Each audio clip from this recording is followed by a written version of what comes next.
Кайдзен жапон тіліне аударғанда үздіксіз даму деген мағынаны білдіреді. Кайдзен арқылы сіз алға мақсаттарыңызға оңай жете аласыз. Уақытыңды тиімді пайдаланасыз, денсаулығыңызды жақсартасыз және бақытты бола аласыз.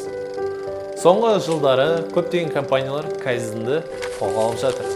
Себебі бұған дейін жетпеген жетістіктерге кайдзен арқылы әлемдік деңгейге жетістікке жетіп отыр. Сол сияқты кайдзенді жеке дамуға да қолдана болады.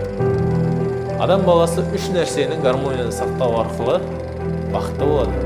Бұл дене, жан және сана. Осы үш нәрсені күнде жетілдіру арқылы адам бақытты өмір сүре алады.